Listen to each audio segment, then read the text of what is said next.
5월은 저희 요한이라고 불리기도 하고 가정의 달이라고 불리기도 합니다. 농촌에서는 한 가지 더 생각할 수 있는 것이 1년 중에 가장 바쁜 달이 또 5월이기도 하죠. 그래서 이때는 이제 모든 일손이 필요할 정도로 바쁜 계절인데 제가 이렇게 보니까 모내기를 비롯해가지고 대지를 심는 그런 작업들이 인사에서 5월 중에 이루어지는 것을 볼 수가 있겠더라고요. 농자천하시대공이라는 그런 한자 성어가 있죠. 네. 농사라는 것이 땅 하늘 아래 모든 것이 가장 근본이 된 것이다라는 건데 만고불변의 진리인 것 같습니다. 농사 짓지 않고 사람이 어떻게 살겠습니까? 그죠? 중국이나 미국 같은 데서도 아주 엄청나게 농사를 짓더라고요. 중국 가면 깜짝 놀랐는데 버스를 타고 이동을 하다가 한참 돌다가 이렇게 깼는데요. 창문을 봤는데 산이 안 보여요. 산이 안 보이고 옥수수가 찍었는데 전부 다 옥수수같이. 그래서 이렇게 농사를 지은 우리나라가 상대가 되겠나 이런 생각이 들었던 적이 있었는데 아무튼 농사라는 것은 모든 그런 선화의 근본이 된 것은 분명한 것 같습니다. 근데 이 농사를 짓다 보면 우리가 한 가지 법칙을 발견할 수 있죠. 그죠? 땅만 가지고 있다고 해서 그리고 1년 내내 거기다 물을 주고 뭘 한다고 해서 가을에 거둘 수 있는 것이 아닙니다. 반드시 가을에 먹기 위해서는 어떻게 해야 됩니까? 가을에 이 시기에 무언가를 심어놔야지만 반드시 가을에 거둘 수 있다라는 것입니다. 우리가 한 가지 기억해야 되는 것들은 무엇이냐면 하나님께서는 모든 자연의 법칙 속에서 하나님께서 우리에게 하시고자 하는 말씀들과 하나님께서 숨겨놓은 줄로 믿으시기를 바랍니다. 자연의 일정한 법칙이 있고 농사의 법칙이 있는 것처럼 하나님의 기본적인 법칙과 원리가 이 가운데 담겨져 있는 것을 우리가 이 시간에 좀 발견할 수 있기를 바라는데요. 오늘 본문은 갈라디아서입니다. 갈라디아서는 갈라디아 있는 성도들에게 교회 성도들에게 보내는 사도 바울의 서신인데요. 로마서의 축소판이다 이렇게 생각을 하시면 되고 오직 믿음으로 얻는 구원에 대해서 말하고 있는 겁니다. 특별히 유대인들 유대 개종자들에 의해서 어떤 구약시대의 어떤 율법이나 이런 것들에 얽매여서 살아야 된다라고 가르치는 잘못된 가르침들이 계속 있었던 것이죠. 로마서에서도 우리가 그 율법과 믿음과의 관계에 대해서 설명한 적이 있는데 그거에 대해서 다시 한번 설명하고 있는 것이 갈라디아서의 말씀이에요. 그래서 우리는 율법의 행위로 인하여서 구원에 이르거나 하나님을 알게 되는 것이 아니라 오직 우리는 믿음으로 말미암아 살 것이다. 율법이라는 것은 단지 지금까지 우리 믿음에까지 인도하기 위해서 필요한 몽학 선생이라고 예전에 개혁성경을 번역을 했었는데 그런 이제 인도하는 그런 선생에 불과했던 것이고 율법에 의해서 구원받는 것이 아니라라고 말하고 있습니다. 그래서 사도 바울은 오직 믿음으로 얻는 구원에 대해서 갈라디아서에서 강조하고 있으면서 이 결론적으로 오늘 본문은 갈라디아서의 결론 부분인데 결론적으로 믿음에 의한 열매들을 충분히 맺으면서 믿음의 행함을 통해서 율법의 행위가 아닌 그리스도 안에 심겨진 믿음의 결실을 강조하고 있는 것이 바로 오늘 말씀에서의 사도 바울의 의도다라는 것이죠.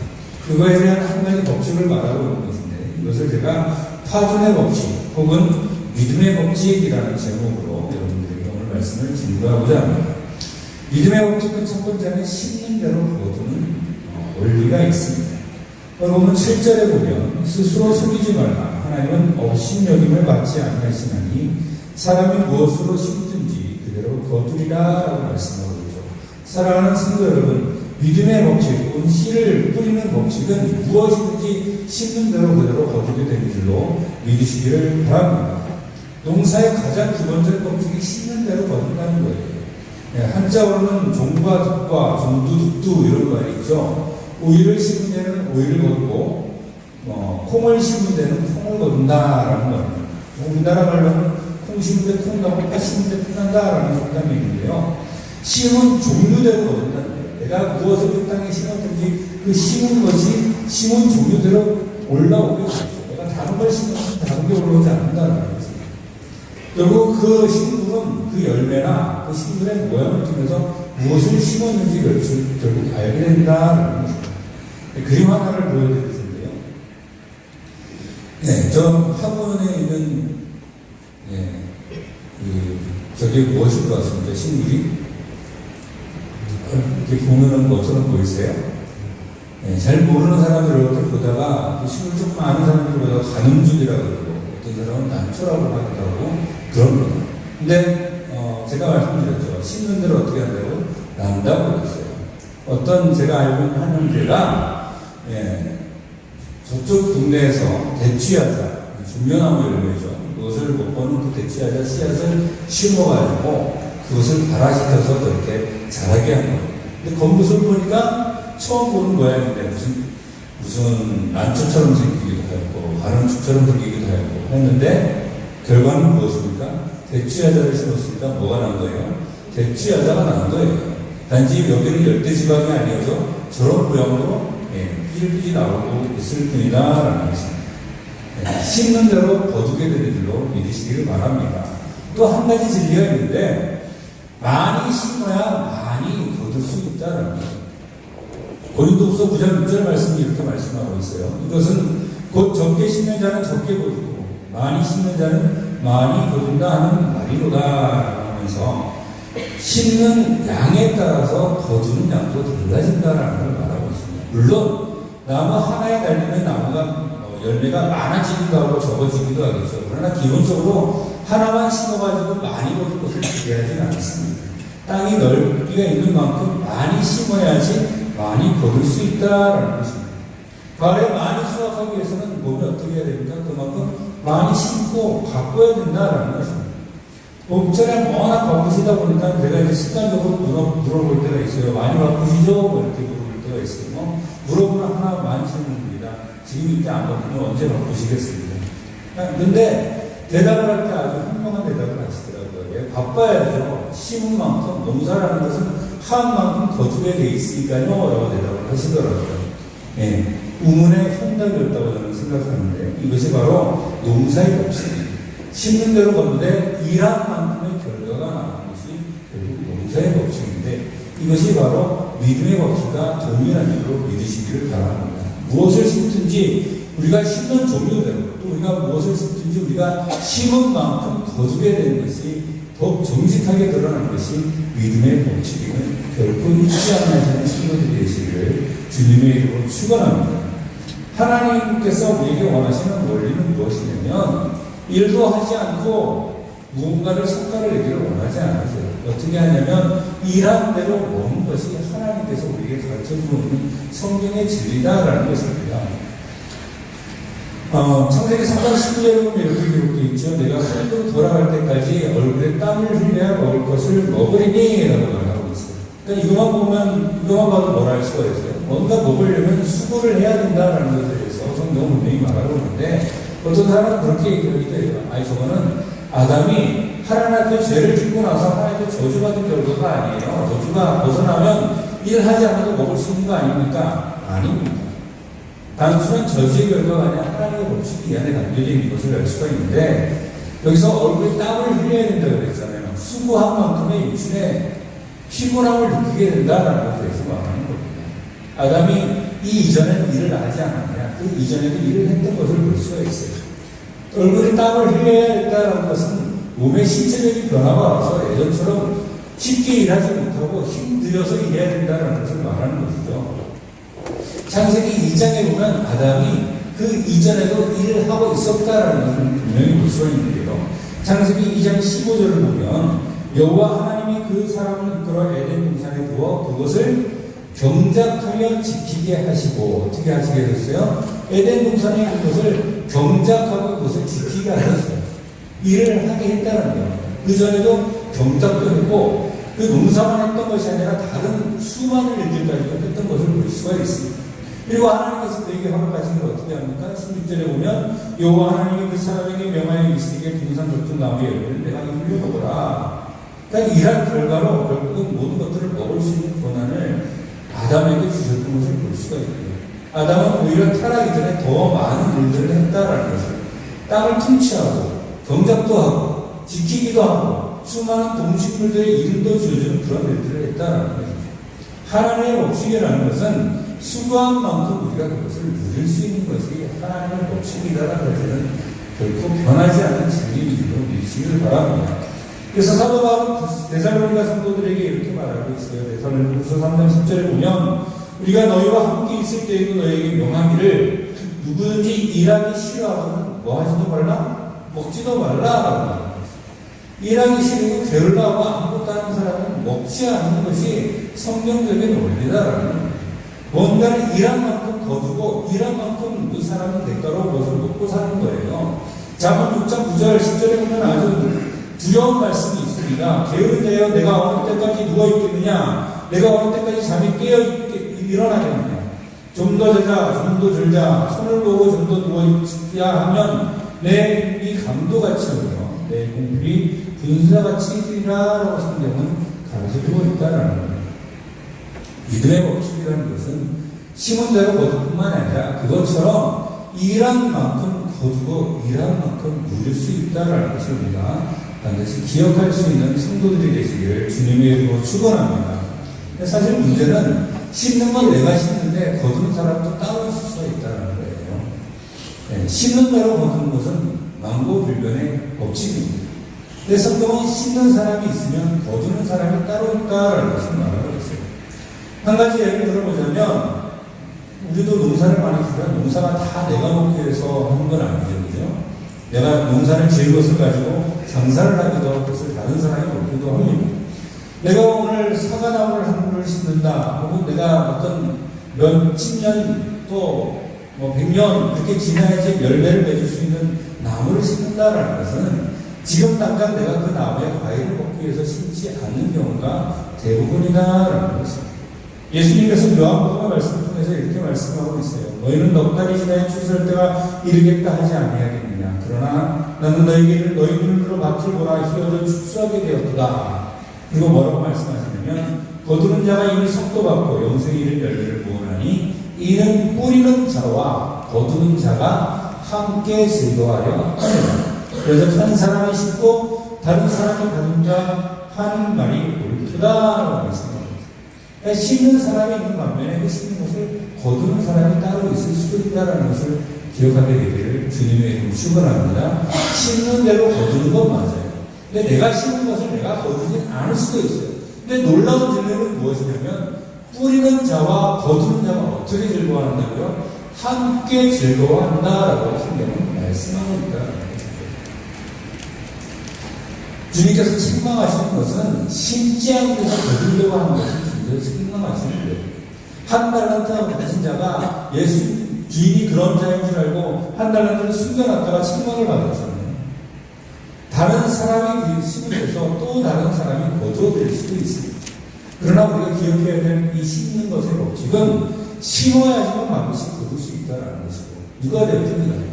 그 심은 것을 우리가 수확하기 위해서는 일정 시간을 기다려야만 한다는 것이고 그 기다림 이후에 다른 사람이 거둘 수도 있다는 거죠.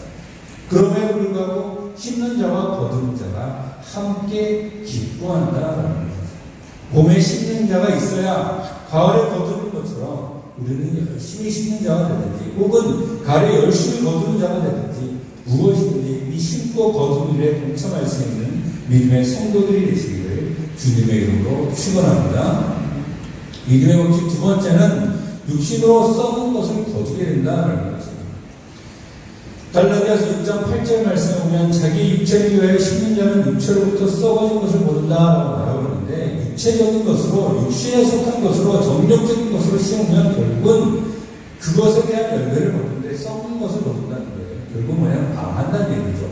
사랑하는 성도 여러분, 정력대로 심으면 결국은 망하게 됨을 기억하기를 주님의 이름으로 축원합니다. 근데 여기서 우리가 육체에 대해서 한번 좀 고민을 좀 해봐야 돼요. 우리나라는 전통적인 육교서당을 가지고 있죠. 그래서 부모님께 물려받은 신체를 소중하게 생각을 합니다. 그래서 유교서당을 말하는 한자 성어에 보면 이렇게 기록되어 있습니다. 신체벌 수지부고 불감회상 표지시야 이렇게 얘기하죠.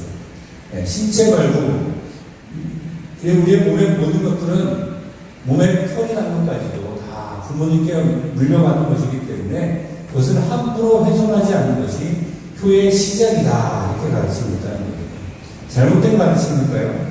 과연 잘못된 가르침이 아닙니다. 하나님께서 우리에게 주신 몸은 중요한 일로 믿으시기를 바랍니다. 사람은 영과 혼과 몸을 따로 떼어서 생각할 수가 없어요. 그럴 때 우리의 신체가 너무나 중요한 것이 소중하게 생각을 해야 돼요. 고린도전서 3장 16절에 보면 너희는 너희가 하나님의 성전인 것과 하나님의 성령이 너희 안에 계시는 것을 알지 못하느냐라고 말했어요. 나라고 말한다면 기본적으로 나의 힘을 말하는 것이겠죠. 나 자아를 말하는 것이겠죠. 근데 나 자아에는 모두 포함되어 있냐면 내 몸과 내 영과 함께 포함되어 있다는 거죠. 그럴 때는 하나님이 주신 이 몸도 우리가 소중하게 생각하는 것은 잘못된 것이 아닐 뿐더러 당연히 그렇게 해야 된다라는 거죠. 데살로니가서 5장 23절 말씀이 이렇게 말씀하고 있어요. 평강의 하나님이 친히 너희를 온전히 거룩하게 하시고 또 너희의 온 영과 혼과 몸이 우리 주 예수 그리스도께서 강림하실 때에 흠없게 보존되기를 원하노라 라고 하면서 하나님께서 주신 이 몸도 온전하게 하나님께 보존되는 것을 하나님께서 원하신다라고 말하고 있습니다. 주님께서 주신 두 가지 기능이 있죠. 주어 너희 하나님을 내 모든 것을 다해서 사랑하고 그 다음에 뭐라고 그랬어요? 둘째는 이와 같은 것이니 마태복음 22장 39절에 보면 내 이웃을 뭐같이? 내 자신같이 사랑하라고 그랬어요. 이웃을 사랑하는 게 누구같이 사랑하라고요? 나 자신을 사랑하는 것처럼 사랑하라는 거죠. 그럼 이웃만 사랑하라는 얘기니까 나 자신도 사랑하라는 얘기입니다. 나 자신도 당연히 사랑하라는 이야기인데 우리는 이거를 놓칠 때가 너무나 많아요. 나 자신을 사랑한다면 우리가 이 몸도 소중하게 생각할 수 있어야 됩니다. 몸을 함부로 훼손하거나 이 몸이 내 것이라고 해서 함부로 막 다루는 것을 결국 하나님께서 기뻐하지 않는다라는 것이에요. 그러므로 우리 모두가 육체적으로도 강건하게 사시기를 주님의 이름으로 축원합니다. 건강관리도 잘 하시고 오래오래 사셔야 됩니다. 근데 여기서 성경에서 말하는 육신이라는 것, 육체라는 것은 무엇을 이야기하냐면 하나님께서 주신 이 몸을 우리가 아름답게 보존하는 것을 말하는 것이 아니고 본문의 육체라는 것은 그 육체로부터 시작이 된 여러 가지 죄를 짓게 만드는 종력들을 말한다라는 것입니다. 요한일서 2장 16절에 보면 이렇게 기록되어 있죠. 이는 세상에 있는 모든 것이 육신의 정력과 안목의 정력과 이생의 자랑이니 다 아버지로부터 온 것이 아니요 세상으로부터 온 것이다. 다시 말하자면 세상과 연결되어 있는 이 육신의 수욕 때문에 육신적인 것을 쫓아가는 그 정욕을 말하는 것이 이 육신을 따라 심는 것을 말하는 거죠. 사랑하는 성도 여러분, 믿음의 법칙은 정욕대로 살면 망한다라는 것을 결코 잊지 않게 되기를 주님의 이름으로 축원합니다. 예수님은 우리를 영적인 사람이 되기를 원하셨어요. 사람 속에 있는 것은 사람 다 자신밖에 모릅니다. 우리가 겉으로 보는 세상이 전부가 아니라는 것을 우리가 아는 이유는 무엇이냐면 내가 생각이라는 것이 있고 사람마다 누구나 영이나 자신의 혼을 소유하고 영혼을 소유하고 있기 때문에 눈에 보이는 것이 전부가 아니다라는 것을 사람들은 직감적으로 알고 있다라는 것입니다. 그리고 육신적인 것보다 더 소중한 것이 눈에 보이지 않는 영적인 것임을 잘 알고 있는데요. 예수님께서도 말씀하신 것이 무엇이냐면 내가 너에게 가르치는 것은 육신에 속한 것이 아니라 영에 속한 것이라서 영적인 것으로 살아가야 된다라고 말하고 있다라는 것입니다. 많은 사람들이 세상에 많은 사람들이요 육신을 위한 삶을 살아가고 있어요. 제가 방금 말씀드렸던 것처럼 이 육신은 하나님께서 주신 것이니까 우리가 소중하게 여기는 그 정도가 아니라 육체만을 위하여서 자기의 육신의 정욕을 채우기 위해서 그것을 위해서 살아간다는 거예요. 좀 더 소중한 것이 무엇인지 잊어버리고 내 몸만 더 즐겁고 또 어떤 그런 것들을 즐길 수 있으면 최고다라고 생각을 하는 것입니다. 한국교회 기독신앙의 문제다라고 많이들 말하는데 사실 복을 추구하는 신앙은 잘못된 게 아닙니다. 하나님께서 우리에게 복을 주시기를 원하는 줄로 믿으시길 바랍니다. 근데 여기서 기독신앙이 잘못됐다라고 말하는 것이 무엇이냐면 육신적으로 누리는 어떤 만족감과 육신의 그런 공감들을 하나님이 주시는 축복으로 오해하는 거예요. 예수님을 믿었더니 부자가 되었더라, 예수님을 믿었더니 사업이 잘 되었더라, 이런 식의 이야기들이 않아요. 그러나 하나님께서 우리에게 주시기 원하는 축복은 그런 육신적이고 내 육신의 정욕에 끌려가는 어떤 그런 것들, 아까 얘기했던 육신의 정욕과 안목의 정욕과 이생의 자랑, 이런 것들을 채우는 것이 결코 아니다라는 것입니다. 고린도전서 2장 14절은 이렇게 기록하고 있습니다. 육에 속한 사람은 어떤 사람이 있다는 거예요? 육에 속한 사람이 있다는 거예요. 육에 속한 사람은 하나님의 생명의 일을 받지 아니하니 저희에게는 미련하게 보이며 또 깨닫지도 못하나니 이런 일은 영적으로라야 분별함입니다. 우리는 육에 속한 사람이 아니라 영에 속한 사람이 될 수 있게 되기를 주님의 이름으로 축원합니다. 믿지 않는 사람들이라든가 집신적인 사람들에게 영적인 이야기, 또 성경의 이야기, 내 믿음을 꼭 우리가 경험했던 그런 이야기를 아무리 설명해도 모르는 이유가 무엇이냐면 육신으로 심고 육신으로 거두는 그 눈에 보이는 것만 쫓아가기 때문에 그래요. 육신으로 심는 것은 육신으로 거둘 수 있습니다. 공부를 아주 열심히 하면 좋은 대학에 갈 수가 있습니다. 돈 벌 사업을 열심히 하면 돈을 많이 벌 수가 있어요. 어떤 일에 만 시간의 목숨이라는 게 있더라고요. 어떤 일에 그만큼의 시간을 투자하면 그 투자의 시간만큼의 결과를 얻을 수 있는 것이 사실입니다. 그래서 우리가 살아가는 동안 우리가 얻고자 하는 것을 뭔가 열심히 하면 누릴 수도 있는 세상이에요. 그런데 한 가지 있는 것이 있고 그리고 나서 죽으면 다 썩고 없어지고 무용지물이 된다는 거죠. 세상적인 것, 육신을 해서 쫓아가는 그런 모든 영광들을 심고 거둔다고 한다 할지라도 그 안에 생명이 없으면 아무런 소용이 없는 일로 믿으시길 바랍니다. 믿음의 법칙 두 번째는 무엇이냐면 정욕대로 심고 정욕대로 살다가는 결국 죽고 만다라는 것입니다. 아프리카에서 원숭이 잡는 일하는 게 아주 유명한 일화가 되었습니다. 그림에 보면 이제 대충 나오는데요. 실제로 저 영상도 인터넷 찾아보면 나옵니다. 어떻게 원숭이를 잡는지 실제로 보여주는 영상이 있어요.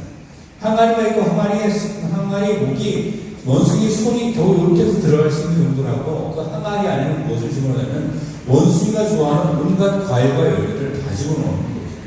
그 원숭이는 그것을 먹겠다고 그 항아리에다 손을 집어넣고 그것을 꽉 잡습니다.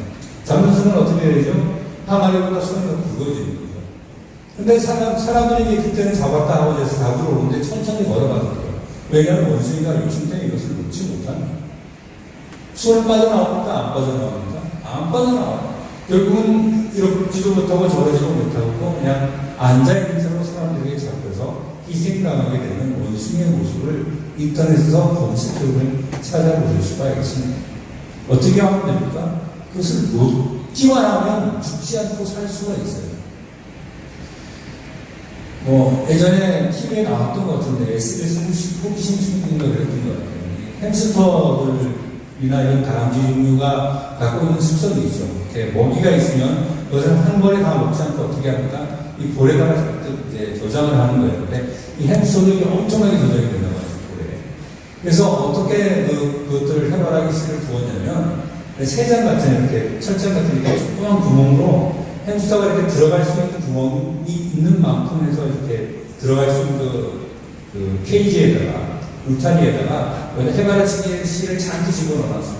햄스터가 들어가가지고 그 해바라기 씨를 잔뜩 입에다 물었는데 먹기만 하지 않고 어떻게 합니까? 다람쥐 햄스터들의 습관처럼 어떻게 볼에다가 잔뜩 저장을 하는 거예요. 그러고 나서 거기 나오려면 나올 수가 있어요. 못 나오는 거예요. 나오려면 아무리 시도해도 이것 때문에 못 나오는 거예요. 그래서 그 나중에 햄스터가 선택한 방법은 무엇이냐면 입에 있는 건 다 뱉어놓고 몸만 나오는 것을 볼 수가 있더라고요. 이 햄스터만도 못한 사람들 너무나 많은 것 같습니다. 지금 당장 내 눈앞에 보이는 것이 다가 아니라는 거예요. 우리는 이것을 잡지 않으면 지금 당장 죽을 것 같지만 사실은 그것을 잡고 있기 때문에 더 다른 위험한 기업들이 우리에게 닥쳐오는 것을 느끼지 못한다는 거예요. 죽는다는 건 정말로 있는 사실입니다. 내가 지금 살아있고 나는 죽지 않았으니까, 그리고 나는 병에도 걸리지 않았으니까, 죽을 위기도 넘겨보지 않았으니까 죽음이라는 것이 없다고 생각하고 살아가는 사람이 너무나 많아요. 근데 죽을 고비를 한번 넘긴 사람들은 삶의 태도가 싹 바뀌더라고요. 죽음이라는 걸 알게 됐거든요. 죽음은 정말로 있는 걸 믿으시길 바랍니다. 누가 되었든지 다 죽게 되어 있어요. 또 언제 죽는지 아무도 몰라요. 그리고 또 한 가지 제기는 무엇이냐면 그리스도 안에만 생명이 있는 줄로 믿으시기를 바랍니다. 무엇을 선택하시겠습니까? 하나는 둘 중에 하나를 선택하라고. 세상을 향해서 죽음을 물진해가는 그런 육신의 힘으로 쫓아 살아갈 것이냐, 아니면 참 생명이 있는 그리스도 안에 있는 생명을 쫓아갈 것이냐. 육신의 것을 씌우면 결국 거둔 것은 썩어질 것밖에 없다라는 사실을 기억하면서 전력대로 살게 되지 않게 되는 성도들이 되시기를 주님의 이름으로 축원합니다. 믿음의 원칙 세 번째는 성령으로 씻으면 영생을 거두게 된다라는 것입니다. 오늘은 본문 8절에 보면 성령을 위하여 씻는 자는 성령으로부터 영생을 거두리라 라고 말씀하고 있습니다. 사랑하는 성도 여러분, 우리가 영적인 삶을 살아갈 때 우리가 영생을 누리며 또 영생을 누리는 동안에 더욱더 아름다운 것들을 누리며 살아갈 수 있게 될 줄로 믿으시기를 주님의 이름으로 축원합니다. 영적으로 살아간다는 것은 성령으로 살아간다는 것을 말해요. 우리가 예수님을 믿는다 그러고 또 그리스도인이라고 말하고 있잖아요. 사람들 예수님이라고 말하기도 하고 기독교인이라고도 말하는데요. 가장 중요한 것은 무엇이냐면 세상 사람들이 나를 뭐라고 부르냐가 아닙니다. 사람들이 나를 목사라고 부르느냐, 장로라고 부르느냐, 뭐라고 부르느냐가 중요한 게 아니에요. 너는 기독교인인 것 같다라고 부르는 게 중요한 것이 아니에요.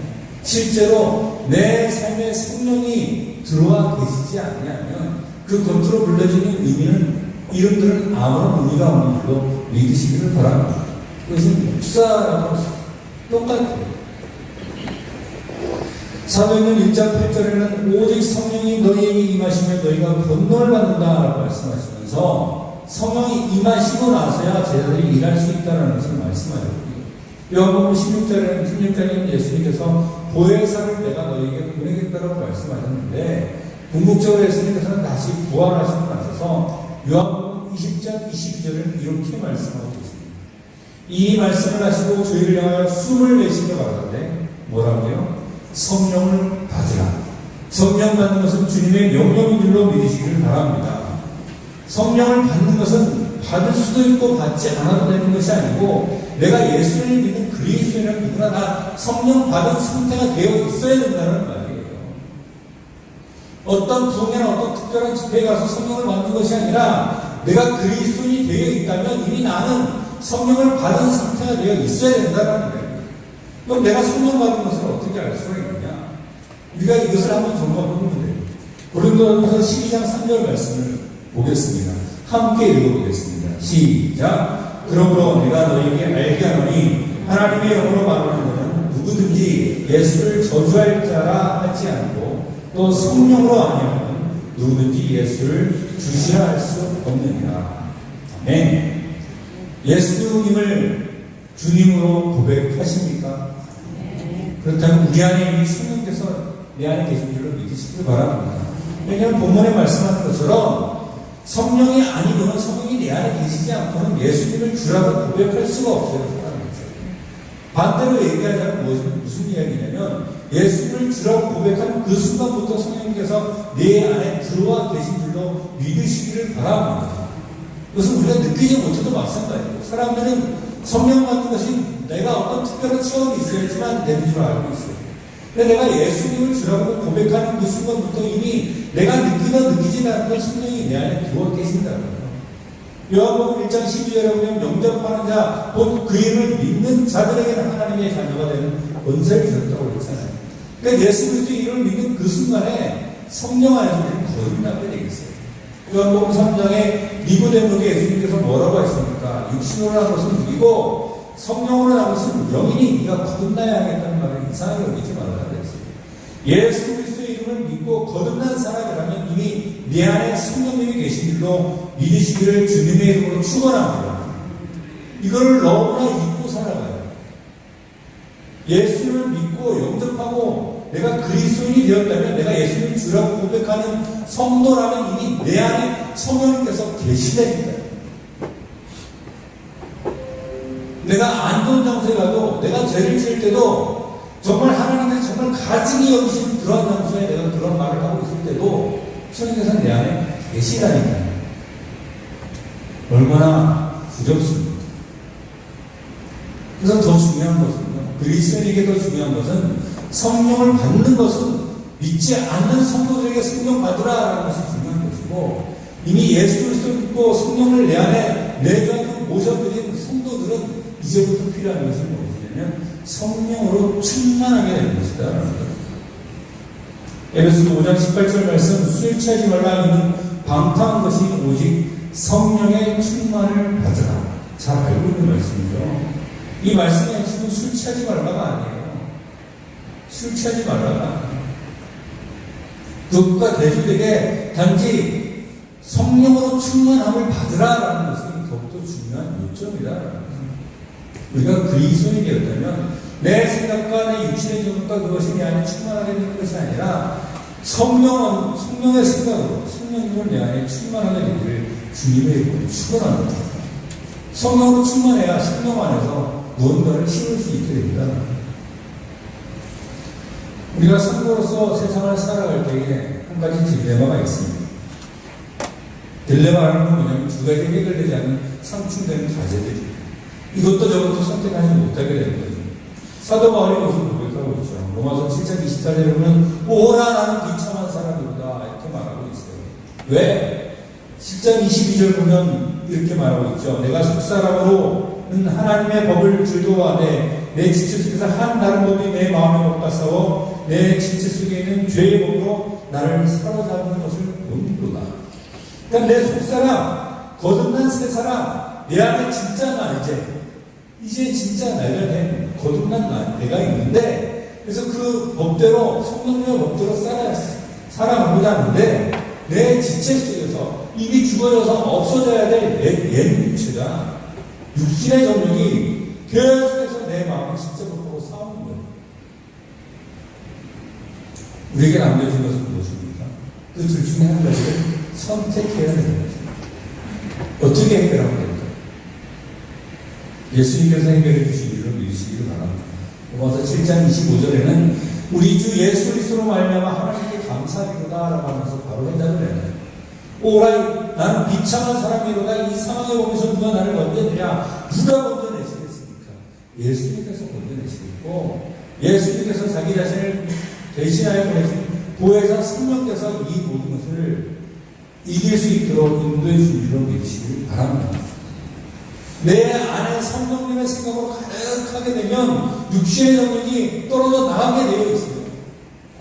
여러 번 이야기했잖아요. 이 빈잔을 가득 채우는 방법은, 공기로 가득 채우는 방법은 이 안에 있는 물을 따라버리면 돼요.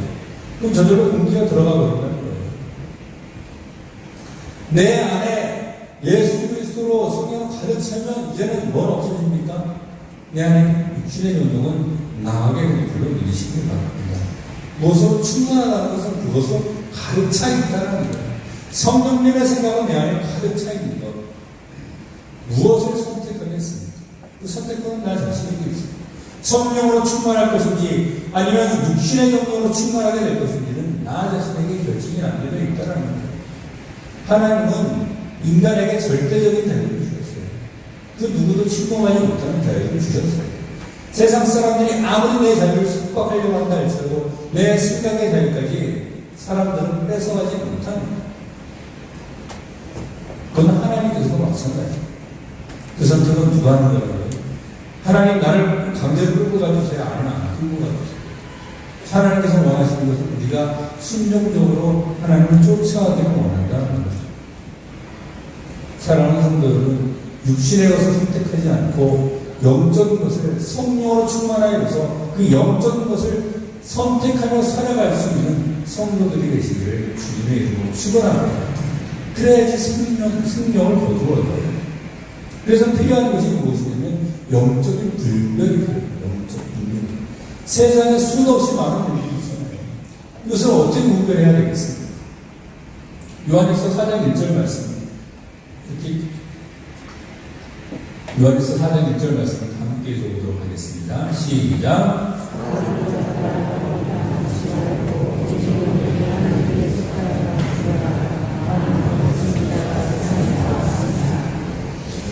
네, 육신의 정욕이라고 말을 하니까 사람들이 눈에 보이는 걸로만 마귀가 유혹하는 줄 압니다. 그렇지가 않아요. 눈에 보이지 않는 것도 우리의 어떤 정욕과 욕심을 쫓아서 끊임없이 유혹하는 것이 마귀의 일입니다. 그래서 이것이 성령에 속한 것인지 악령에 속한 것인지 우리는 어떻게 해야 될까요? 시험해 봐야 될까요? 어떻게 시험하면 될까요? 그건 특별한 능력 있는 사람만 가능한 것이 아닙니까? 라고 하는데 그렇지 않습니다. 우리 안에 있는 성령께서 이미 우리에게 알게 해주신 일로 믿으시기를 바랍니다. 성령께서 우리에게 1차적으로 양심이라는 것을 주셨고, 우리가 그리스도인이 되는 순간 무엇이 그리스도인으로 옳은 삶이고 옳지 않은 삶인지 우리를 직감적으로도 알게 되어 있어요. 그리고 하나님께서는 말씀이라는 것을 우리에게 주시고, 그 말씀을 통해서 구별할 수 있도록 우리에게 주신 일로 믿으시기를 바랍니다. 영적인 것을 선택하느냐, 육신에 속한 것을 선택하느냐. 요한복음 6장 63절 말씀은 이렇게 기록되어 있죠. 살리는 것은 영이 유익하니라. 내가 너희에게 이른 말이 영이요 생명입니다. 영은 살리는 것을 일로 믿으시기를 바랍니다. 죽이는 것은 영적인 것이 아니에요. 영은 살리는 것입니다. 그리고 주님께서 우리에게 일러주신 주님의 말씀이 곧 주님의 성령의 말씀일로 믿으시기를 바랍니다.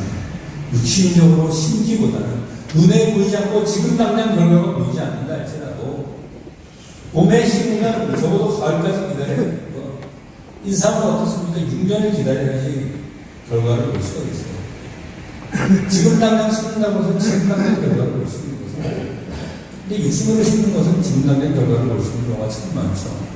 그러나 하나님은 심은 대로 거두는 원리 가운데서 육신적인 것을 심기보다는 영적인 것을 심고 그 안에 생명을 얻게 되기를 주님께서 우리에게 가르쳐주고 계시다라는 거죠. 믿음의 법칙에 대해서 오늘 말씀드렸습니다. 믿음의 법칙은 무엇이든 심는 대로 거듭니다.